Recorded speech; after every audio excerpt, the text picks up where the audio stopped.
Le PDCI, quoi qu'on en dise, c'est un grand parti. Un parti qui fait pratiquement 30 ans au pouvoir et ainsi de suite. C'est un parti qui a des militants qui sont puissants, que ce soit financièrement ou en termes de réseautage et ainsi de suite. Et donc, fondamentalement, il existe au sein de ce parti des cadres qui, si on n'avait pas imposé M. Thiam comme étant... Pensez-vous qu'on l'a imposé? C'est ça mon problème. Quand on dit est-ce qu'on l'a imposé? Bien sûr, si. Parce que justement, la première chose a été de dire il est l'héritier d'Oufoué. Alors, non pas seulement l'héritier en termes de comment dirais-je, de politique, mais l'héritier du sang, biologique. Est-ce que c'est un argument fort? Mais si, parce que lui-même, il s'en est servi. Est-ce que c'est pas juste un langage de politique? Ah mais non, c'est pas. Moi je ne le vois pas comme ça. C'est-à-dire, c'est d'ailleurs ce qui est révoltant. C'est pour ça que je dis au début. C'est pour ça que je dis au début, il faut faire attention. Ce n'est pas parce que les gens ont soutenu le père qu'ils se rêvent en soutien du fils, ou bien qu'ils souhaitent que leurs enfants soient soutiens du fils. Il faut faire attention. L'héritage, le parcours du père est celui du père. Le fils a à construire son propre parcours. Mais dès lors que on a commencé à dire voici l'héritier d'Oufoué. À sortir le fait que c'est Oufoué qui a comment dirais-je, encouragé son cursus. Lui-même, il en fait le témoignage. Voilà, c'est lui qui m'a envoyé, qui m'a dit d'aller faire mes études. Non, ne rentre pas au pays, reste là-bas, fais ceci. Et après, il revient, on dit, non, mais voilà, par la filiation, ainsi de suite, et on le brandit. Attention, ça crée des frustrations. Parce qu'au sein du parti, et d'ailleurs c'était le cas très souvent de le parti unique, si effectivement des gens sont de le parti, ceux qui sont dans le parti ne sont pas au même niveau de responsabilité et de confiance, ou même de comment dirais-je, d'intimité avec le grand patron. Et donc, ils ne sont pas tous à se rêver soutien du fils. Billon, d'ailleurs, Billon, c'est un héritier. Je termine avec ce point-là. Billon, c'est un héritier. C'est-à-dire qu'il n'est pas la première génération d'hommes d'affaires. Il a lui-même hérité de la génération d'hommes d'affaires de ses parents, qui étaient soutiens d'Oufoué. Bien sûr. Je sais pas si ça dit à peu près tout. Donc en tant qu'enfant, bien que son comment dirais-je, son ascendance ait pu soutenir Oufoué, lui il ne se voit pas en soutien du fils de Oufoué qui est Thiam. L'appareil PDCI est un appareil que tout le monde convoite. Cela étant dit, je pense qu'il y a une déception du côté de Thiam, qui, si elle n'est pas manifeste actuellement, va se manifester avec les mois et les années à venir. La chose est assez simple, c'est que Monsieur Thiam fait partie, si vous voulez, des premiums de l'intelligentsia ivoirienne. C'est quelqu'un qu'on sait au cadre qui a fait la France, et donc qui connaît ce qui se passe institutionnellement là-bas, qui a fait la Suisse, qui est encore beaucoup plus comment dirais-je, arc-bouté sur tout ce qu'il y a en termes de liberté d'expression et liberté de voix. Et je pense qu'il y a un certain nombre de personnes qui auraient souhaité que lorsqu'ils récupèrent le PDCI, qu'ils ne se servent pas simplement de la machine PDCI, mais qu'ils restructurent le parti afin de le mettre dans la modernité. C'est-à-dire que moi, par exemple, je me serais attendu à avoir un monsieur Thiam qui restructure le parti de façon à ce que on puisse avoir une organisation moderne, qu'on ne soit pas sous le fameux modèle africain qui consiste à mobiliser les membres du parti comme si c'était les fans d'une star, qui doivent forcément l'adouber. Et c'est à ça qu'on assiste. Le simple fait que dans les dernières primaires, il ait eu le pourcentage que l'on a vu est un mauvais signe. Parce que cela sous-entend que, hormis M. Thiam dans le PDCI, il n'y a pas de cadre, il n'y a pas de ténor qui ait une voix. Mais ça, est-ce que ce n'est pas un élément plutôt politique pour le positionner au plan politique, pour le renforcer? Non, le problème que... Alors, le fait que ce soit un élément politique pour le positionner, c'est pas ça le souci. C'est-à-dire, le système des primaires, le système d'avoir des personnes notables au sein des partis, c'est le fait d'avoir des personnes d'influence. Quelqu'un comme M. Billon, que l'on veuille ou non, c'est quelqu'un influent, c'est une influence. C'est un atout pour le parti, comme tous les cadres du parti. Et donc, lorsque vous allez organiser vos primaires, que vous allez effectivement vider un certain nombre de frictions, chacun va défendre son programme, ses projections, ainsi de suite, qu'il va avoir les élections, et que vous allez être reconnu de façon démocratique comme étant le leader du parti, il va de soi que tous ces cadres-là vous soutiennent. Oui, mais il faut en arriver à là. C'est-à-dire, on ne va quand même pas rester, parce que ce qui se dessine, ça veut dire que en supposant que M. Thiam devient président, on se retrouve encore dans la même configuration africaine d'un parti qui n'est en réalité que le prolongement d'une seule et unique personne. Et c'est justement ce que on reproche depuis toutes ces années en disant il faut de la démocratie, il faut du renouvellement, il faut de la jeunesse. Lorsqu'on prend le parti de M. Ouattara, RHDP, mais c'est ce qu'on reproche. On n'a toujours pas une idée claire sur quels sont les dauphins. Quand vous prenez le parti du PPA-CI de M. Gbagbo, mais c'est ce qui a entraîné les schismes. S'il y avait une projection sur les futurs dauphins, on n'aurait pas actuellement Afin Guessan d'un côté, Simone Babo d'un côté, M. Blegoudé d'un côté, alors qu'effectivement, à l'époque, lorsqu'il y avait le FPI, des personnes comme M. Blegoudé et M. Guessan étaient des forces pour le parti. Quelqu'un comme Mme Simone Gbagbo était une force pour le parti. Donc, M. Thiam, en réalité, lorsqu'il intègre le PDCI, il a deux missions. Il a la mission qui est celle de conforter les acquis du parti, d'incarner ce qu'on souhaite de lui comme étant le futur Andrif Houphouët-Boigny, ne serait-ce que pour les Ivoiriens. Et la deuxième mission, c'est de restructurer le parti de façon à ce que la Côte d'Ivoire puisse se doter d'un parti moderne, où il y a de l'expression, où le fait d'avoir un avis contraire ne soit pas synonyme de friction et de violence. C'est là le souci. Là, actuellement, ce dont on a assisté au PDCI ces derniers mois, c'est de la pure stratégie politique. Tout le monde assiste à ça. Et donc, on recommence avec les phénomènes de clientélisme, d'adoubement d'un seul homme, de non-contestation au sein du parti. D'ailleurs, la preuve en est que M. Billon, dans ce que vous avez lu, on sent que sa déclaration se fait en marge du parti. Bien sûr. Et donc, comme elle se fait en marge du parti, mettons qu'il met le parti devant un fait accompli.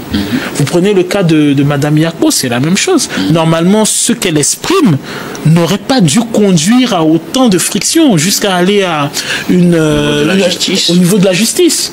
Ça n'aurait pas dû amener autant de friction si cela était réorganisé comme il se doit. Et c'est ce qu'on attend d'un président qui a eu la chance de travailler dans des institutions qui se sont épanouies dans des États démocratiques. Parce que l'embellie économique de la Côte d'Ivoire ne va pouvoir être perpétuée que si à un moment donné, il y a une embellie démocratique. C'est ça, ça va être le plus grand défi des politiques ivoiriens. Valéry Yapo a porté plainte contre sa nationalité. C'est peut-être ce qui l'a poussé à vouloir éviter que pour la présidentielle, le même problème ne se pose et à aller renoncer à sa nationalité française. Non, mais maintenant, il a renoncé à sa nationalité française, il a une nationalité ivoirienne et le problème, il n'est toujours pas candidat aux élections présidentielles. Mais bien sûr, maintenant, puisque la liste électorale est déjà révisée. Voilà. Donc maintenant, que va-t-il advenir? Est-ce que le PDCI va oser ne pas présenter un candidat? Et maintenant, est-ce que M. Thiam C'est ce qu'évite en tout cas Jean-Louis Billon à le suivre. Il est opportuniste, hein. Il était contre la candidature de M. Thiam. Actuellement, on le soupçonne de collusion avec Mme Yako. Et maintenant que M. Thiam n'est toujours pas inscrit sur la liste des candidats à la présidentielle, voilà qu'il réapparaît comme par hasard. Donc c'est-à-dire qu'au sein du parti, la question se pose. Et la question se pose dans le sens où il se peut que, à part M. Billot et M. Thiam, il y ait d'autres acteurs dont on n'a pas encore énoncé le nom, qui puissent être peut-être présentés comme candidats au cas où M. Thiam ne soit pas toujours accepté parmi les candidats. Je suis candidat à l'élection l'élection présidentielle de 2025. Dans tous les cas, je prends mes responsabilités. Je n'abandonnerai pas mes convictions. Je ne trahirai pas la mémoire de nos illustres présidents. Je ne me tairai pas devant la souffrance du peuple de Côte d'Ivoire. J'irai au combat, même en dehors des structures traditionnelles, mais toujours au nom du peuple ivoirien pour une Côte d'Ivoire plus juste, plus équitable et plus solidaire.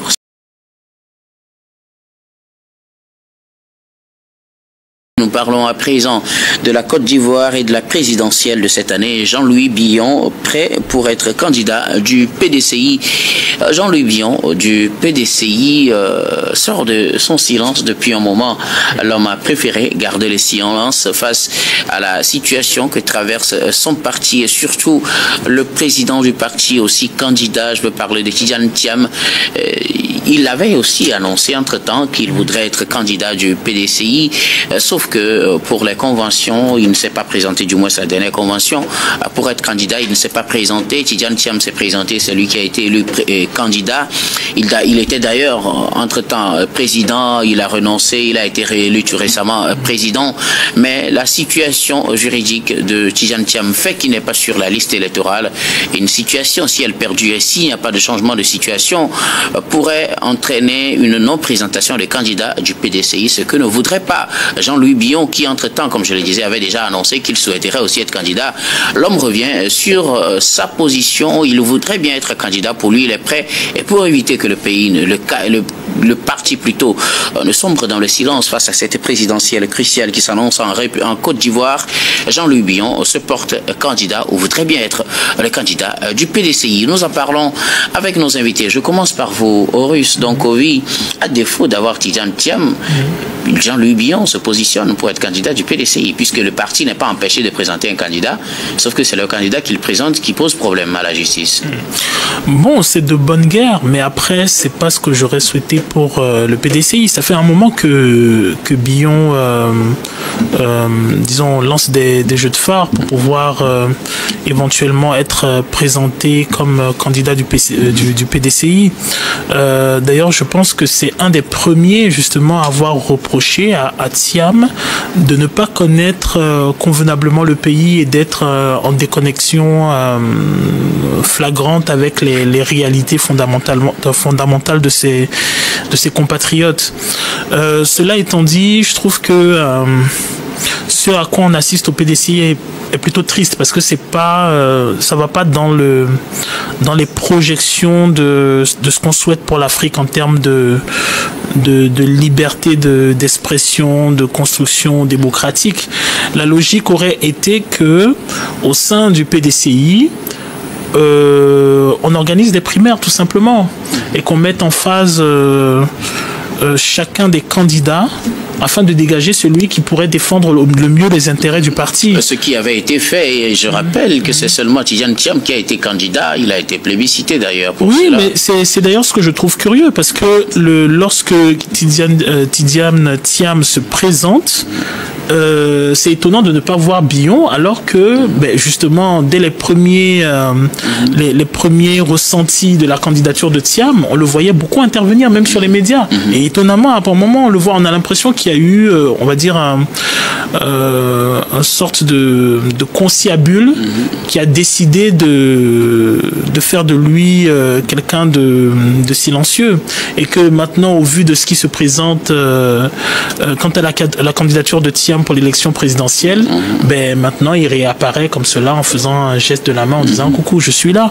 Mais c'est triste pour le parti, parce que en fait ce genre de procédé entraîne des schismes, et on l'observe déjà avec ce qui s'est passé avec Madame Yakbo, quand par exemple elle qui est une cadre du PDCI intervient pour évincer son propre président. Donc ça donne déjà des relents de ce qui peut advenir comme catastrophe. Cela étant dit, moi, ce que je trouve que le PDCI aurait dû faire, c'est de ne pas présumer de la filiation entre Thiam et Houphouët pour conclure de façon hâtive que Thiam est le candidat naturel du PDCI. Il faut faire attention, ce n'est pas parce que les gens ont été sous le diktat du père qu'ils rêvent que leur propre progéniture soit sur le diktat du fils. Et donc, ce n'est pas parce que les gens aimaient le père au Houphouët-Boigny qu'ils rêvent que d'être comment dirais-je, les affidés du fils. C'est une conclusion trop hâtive. Donc, j'ai vu que la plupart des caciques du PDCI ont fait beaucoup de communication en disant oui, bon, c'est la descendance d'Houphouët, on a ressorti les vieilles vidéos, ainsi de suite. Mais il ne s'agit pas de ça. Il s'agit d'un parti important, avec une base, un enracinement intéressant au niveau du pays. Et ce parti, justement, a des acteurs, un certain nombre d'acteurs, un certain nombre de personnalités. Il aurait été intéressant pour la Côte d'Ivoire de les voir s'affronter dans des primaires avec de la défense de programme, de la défense de chiffres, avec des projections détaillées pour la Côte d'Ivoire sur 10, 20, 30 ans, et que les membres du parti décident en toute liberté et sans propagande aucune du candidat qui va les représenter. Là, on est dans un imbroglio où, généralement, quand on voit ce qui se passe dans le PDCI actuellement, on sent que ce qui règne, c'est la délation, c'est le népotisme, c'est peut-être même le bakchiche, les conflits d'intérêts et ainsi de suite. C'est tout ce qu'il faut pour entraîner un schisme. Il ne faut pas que les gens s'étonnent si cette dynamique est perpétuée. Il ne faut pas que les gens s'étonnent qu'à un moment, certaines personnes décident de quitter le parti et de faire leur propre parti, ou bien que le PDCI explose.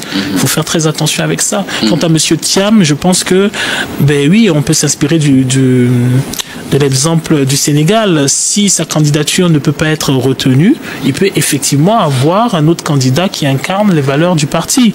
Le souci avec ce qui se passe avec M. Thiam, c'est le fait que cela puisse faire jurisprudence plus tard. C'est-à-dire, si on lui accorde le droit disons, de ne pas respecter les textes, cela sous-entend que dans quelques années, on puisse avoir un cas comme ça et qu'on puisse faire la même chose. Ne pas respecter les textes comment?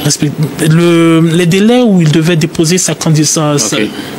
Voilà, moi j'ai pas compris pourquoi son staff, son équipe ne s'est pas attelé à faire en sorte qu'il puisse présenter les dossiers dans les délais. J'ai pas compris. Il savait qu'il allait être candidat.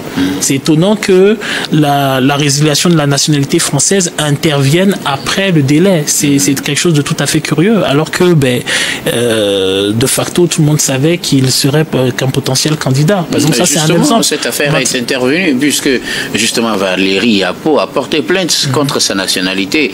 C'est peut-être ce qui l'a poussé à vouloir éviter que pour la présidentielle, le même problème ne se pose et à aller renoncer à sa nationalité française. Non, mais maintenant, il a renoncé à sa nationalité française, il a une nationalité ivoirienne et le problème, c'est qu'il n'est toujours pas candidat aux élections présidentielles. Mais bien sûr, maintenant, puisque la liste électorale est déjà révisée. Voilà. Donc maintenant, que va-t-il advenir? Est-ce que le PDCI va oser ne pas présenter un candidat? Et maintenant, est-ce que M. Thiam C'est ce qu'évite en tout cas Jean-Louis Billon à le suivre.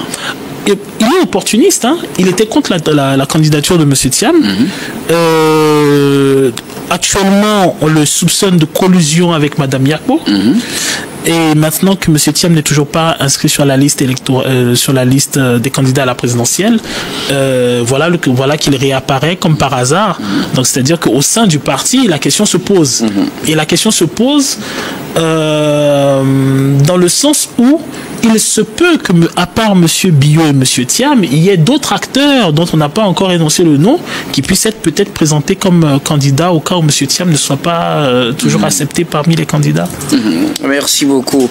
Je reviendrai à vous tout à l'heure. Alors, Sadat, Jean-Louis Billon était resté dans le silence pendant un moment, mais là, pratiquement, exactement 5 mois, puisque c'est hier 26 qu'il a fait sa sortie lors d'une conférence de presse, à 5 mois de la présidentielle, le voilà qui reprend la parole lors d'une conférence de presse pour annoncer qu'il sera candidat, qu'il a toujours été là et qu'il n'accepte pas que le pays reste dans l'attentisme. L'attentisme ne serait pas une bonne chose à le suivre.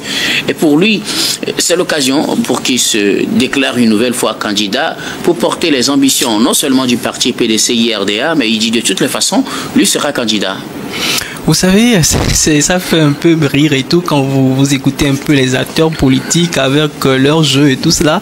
Mais il faut reconnaître un élément fondamental. Vous faites partie quand même d'un groupe, un parti politique. D'abord, l'homme en soi, avant de revenir là-dessus, l'homme en soi, c'est quand même quelqu'un de très brillant. Il faut le reconnaître, ancien ministre.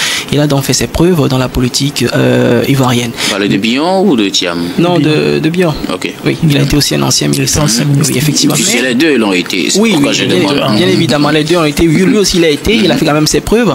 Mais vous voyez, le leadership, ce n'est pas quelque chose qu'on arrache. C'est quelque chose qui vient naturellement. Donc, du coup, c'est pour dire quoi? Si, par exemple, au sein du parti, vous êtes bien plébiscité, vous n'avez pas forcément besoin vous-même de sortir, de faire donc cette sortie médiatique. Je dis non. Il faut d'abord, dans un premier temps, discuter avec le parti en amont pour déjà donc s'assurer déjà que on a quand même une certaine légitimité ou bien une certaine majorité qui soutient derrière. Déjà, on a tendance à penser que c'est une sorte donc de manque de sérénité autour de lui. Donc, le fait donc de s'afficher ainsi, il a peut-être espoir que justement, voilà quoi, de pouvoir déjouer les pions et d'être opportuniste justement, comme mon très cher confrère l'a dit tout à l'heure.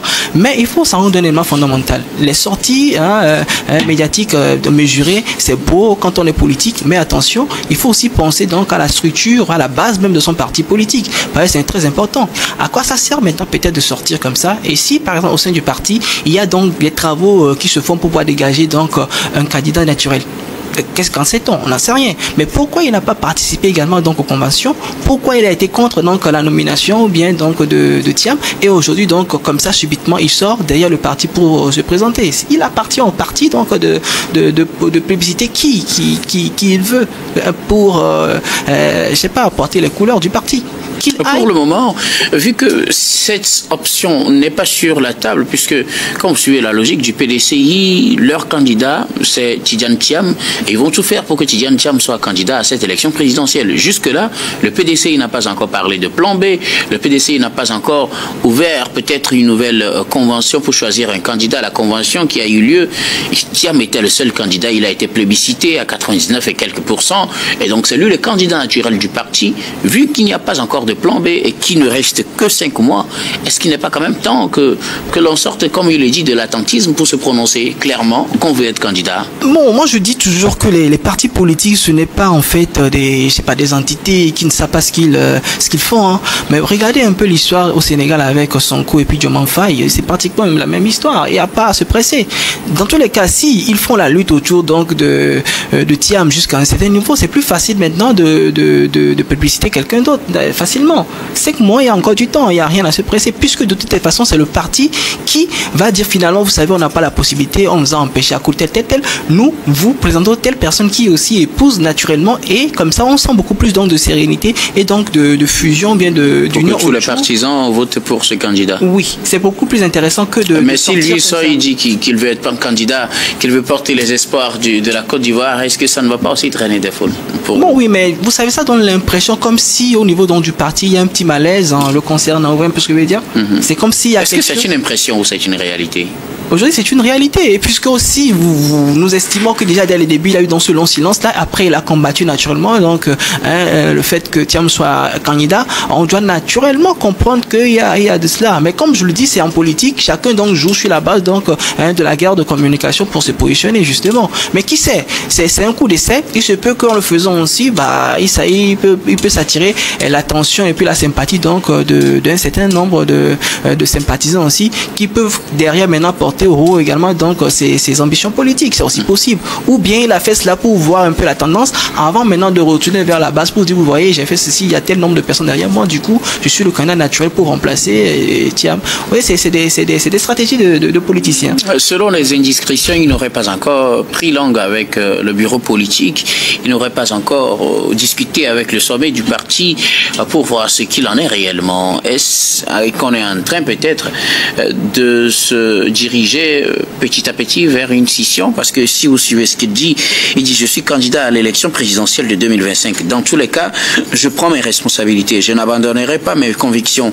Je ne trahirai pas la mémoire de nos illustres présidents. Je ne je ne me tairai pas devant la souffrance du peuple de Côte d'Ivoire. J'irai au combat, même en dehors des structures traditionnelles, mais toujours au nom du peuple ivoirien pour une Côte d'Ivoire plus juste, plus équitable et plus solidaire. C'est ce qu'il a déclaré lors de sa conférence de presse. Faut-il y comprendre qu'il pourrait aussi prendre sa voix en solo? C'est pour cela que tout à l'heure je parlais donc de stratégie de communication pour se positionner et je parlais donc de manque de sérénité qui laisse à croire que politiquement au sein de son parti n'est pas vraiment plébiscité. Parce que quand on vit dans un groupement, dans un cadre politique, l'idéal serait quand même de faire cette réunion d'abord en vase clos dans un premier temps, essayer de discuter, voir et déjà si c'est possible ou pas.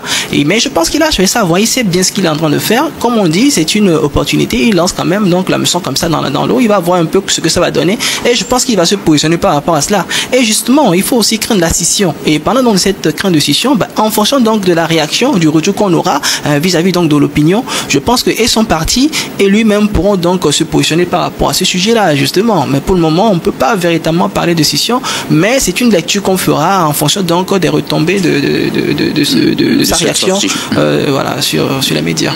Russe, vous êtes du même avis? Est-ce qu'on peut déjà avoir ce qui se passe et ces déclarations? Est-ce qu'on peut déjà anticiper sur une possible scission ou bien une candidature en solo? Je me dis, on peut éventuellement avoir une candidature en solo, même si je doute, parce que je pense que l'appareil PDCI est un appareil que tout le monde convoite.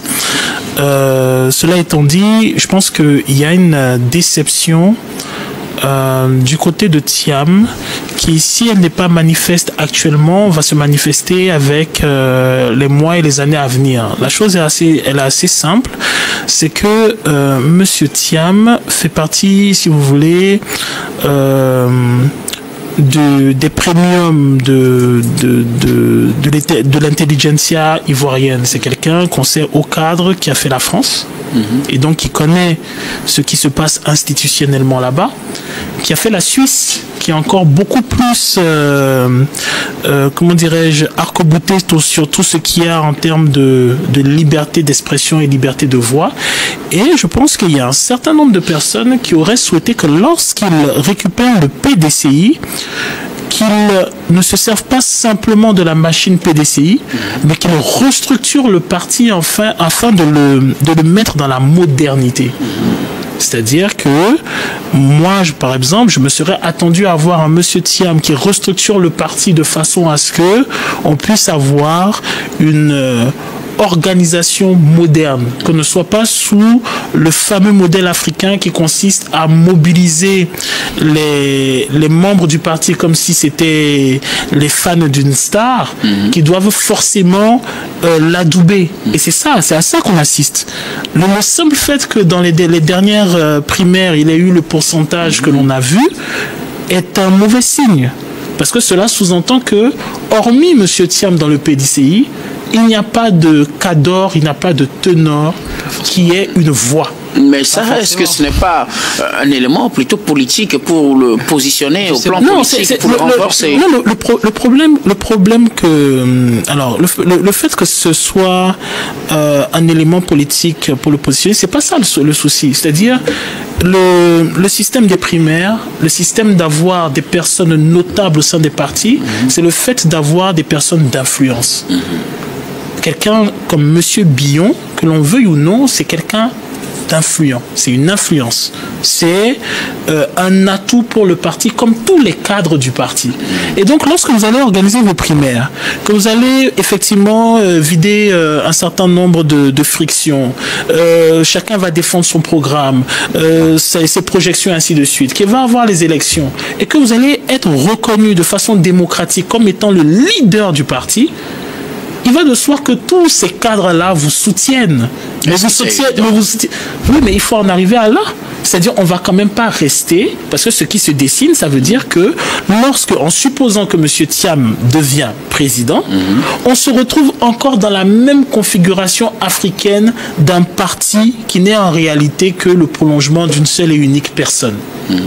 Et c'est justement ce que on reproche depuis toutes ces années en disant il faut de la démocratie, il faut du renouvellement, il faut de la jeunesse. Lorsqu'on prend le parti de M. Ouattara, RHDP, Mais c'est ce qu'on reproche. On n'a toujours pas une idée claire sur quels sont les dauphins. Quand vous prenez le parti du PPA-CI de M. Gbagbo, mais c'est ce qui a entraîné les schismes. S'il y avait une projection sur les futurs dauphins, on n'aurait pas actuellement Afin-Guessan d'un côté, Simon Gbagbo d'un côté, M. Blegoudé d'un côté, alors qu'effectivement, à l'époque, lorsqu'il y avait le FPI, des personnes comme M. Blegoudé et M. Guessan étaient des forces pour le parti.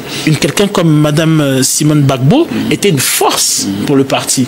Donc, M. Thiam, en réalité, lorsqu'il intègre le PDCI, il a deux missions.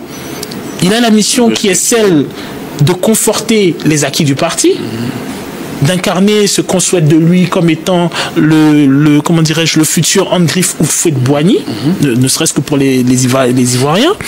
Et la deuxième mission, c'est de restructurer le parti de façon à ce que la Côte d'Ivoire puisse se doter d'un parti moderne, où il y a de l'expression, où le fait d'avoir un avis contraire ne soit pas synonyme de friction et de violence. C'est là le souci. Là, actuellement, ce dont on a assisté au PDCI ces derniers mois, c'est de la pure stratégie politique. Tout le monde assiste à ça. Et donc, on recommence avec les phénomènes de clientélisme, d'adoubement d'un seul homme, de non-contestation au sein du parti. D'ailleurs, la preuve en est que M. Billon, dans ce que vous avez lu, on sent que sa déclaration se fait en marge du parti. Bien sûr. Et donc, comme elle se fait en marge du parti, mettons qu'il met le parti devant un fait accompli. Vous prenez le cas de Mme Yako, c'est la même chose. Normalement, ce qu'elle exprime n'aurait pas dû conduire à autant de friction jusqu'à aller à au niveau de la justice.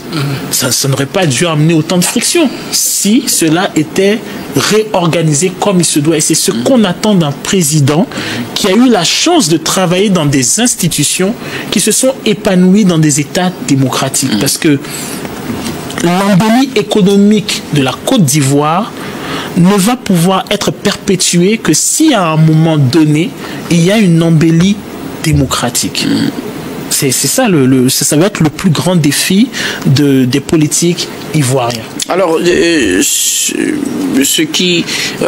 un autre aspect, quand on voit, c'est vrai, on se focalise sur Jean-Louis Billon, mais le fait que pour le moment, le parti ne donne pas de perspective de changement de situation, ne fait-il pas aussi croire qu'on risque de rester dans une situation de candidat providentiel, candidat naturel, c'est les termes qu'ils utilisent généralement, de quelqu'un qu'on ne pourra jamais remplacer? Est-ce que ça ne crée pas aussi des frustrations au niveau de tous ceux qui auraient bien aimé être candidat pour ce parti? Oui, mais déjà, il faut remonter au début de tout cela, quand déjà Jean-Louis ne participe pas donc aux conventions, tout cela, quand la dame en question a fait donc apporter son affaire donc au niveau des instances judiciaires, il faudrait déjà comprendre que déjà à partir de ce moment, il y a un problème au niveau donc du parti. Mais je veux donc attirer notre attention sur un élément fondamental. N'oublions pas que les acteurs politiques pensent aussi à leur intérêt personnel. Il se peut que ils veulent se positionner pour X raisons.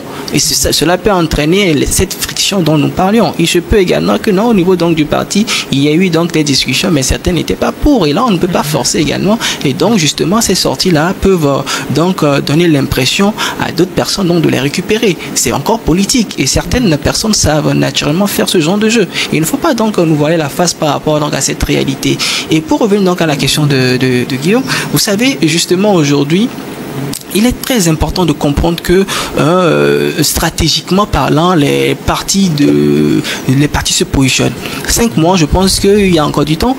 Pour moi aujourd'hui, c'est plus intéressant de mettre tous les moyens de communication à la disposition pour pouvoir grandir davantage M. Thiam. Et après justement que lui maintenant donne la bénédiction donc au candidat naturel, c'est aussi faisable. Vous auriez aimé un scénario à la sénégalaise? Oui, c'est aussi puisque justement je vous donne dans cet exemple-là. Si ça a été possible possible au niveau donc, du Sénégal. Est-ce que ça peut être possible également au niveau donc de la Côte d'Ivoire? Mais d'abord, il faudrait donner... Le silence observé par Jean-Louis Billon, s'il faut choisir un dauphin, imaginons qu'à la dernière minute, Tidjane Thiam se rende compte que tout processus utilisé, ce n'est pas possible qu'il soit candidat et qu'il faut choisir un dauphin. Est-ce que tu penses qu'à la dernière minute, le choix sera Billon? Oui, mais non, aujourd'hui, je ne sais pas. Comment... Est-ce que ce n'est pas ça, surtout ça qu'il anticipe déjà? C'est ce que je disais. D'attendre jusqu'à la dernière minute. C'est ce que je disais aussi. C'est ce que je disais justement, sinon il n'aurait pas fait donc cette sortie en aparté. Alors, vous voyez en fait, pour moi la situation, tout ce qui a conduit au rejet de, bon ou du moins à la non-inscription de Tidjane Thiam sur les listes électorales et le silence gardé par Jean-Louis Billon, c'est vrai, officiellement il n'a jamais soutenu cette lutte de Tidjane Thiam. Il ne s'est jamais prononcé sur cette question. Est-ce que ce n'est pas une manière pour lui de dire, ben, même si j'attends, vu que je ne l'ai pas soutenu dans ces situations, si même on pense à un plan B comme tu le veux, il ne va jamais vouloir de moi, puisque c'est pour ça que je précisais, je dis, le PDCI, quoi qu'on en dise, c'est un grand parti, un parti qui fait pratiquement 30 ans au pouvoir et ainsi de suite. C'est un parti qui a des militants qui sont puissants, que ce soit financièrement ou en termes de réseautage et ainsi de suite. Et donc, fondamentalement, il existe au sein de ce parti des cadres qui, si on n'avait pas imposé M. Thiam comme étant... Pensez-vous qu'on l'avait imposé? C'est ça mon problème. Quand on dit est-ce qu'on l'a imposé? Bien sûr, si, parce que justement, la première chose a été de dire, il est l'héritier d'Oufoué. Alors, non pas seulement l'héritier en termes de comment dirais-je, de politique, mais l'héritier du sang, biologique. Est-ce que c'est un argument fort? Parce que lui-même, il s'en est servi. Est-ce que c'est pas juste un langage de politique? Ah mais non, c'est pas, moi je ne le vois pas comme ça. C'est-à-dire, c'est d'ailleurs ce qui est révoltant. C'est pour ça que je dis au début, il faut faire attention. Ce n'est pas parce que les gens ont soutenu le père qu'ils se rêvent en soutien du fils, ou bien qu'ils souhaitent que leurs enfants soient soutiens du fils. Il faut faire attention. L'héritage, le parcours du père est celui du père. Le fils a à construire son propre parcours. Mais dès lors que on a commencé à dire voici l'héritier d'Oufoué. À sortir le fait que c'est Oufoué qui a comment dirais-je, encouragé son cursus. Lui-même, il en fait le témoignage. Voilà, c'est lui qui m'a envoyé, qui m'a dit d'aller faire mes études. Non, ne rentre pas au pays, reste là-bas, fais ceci.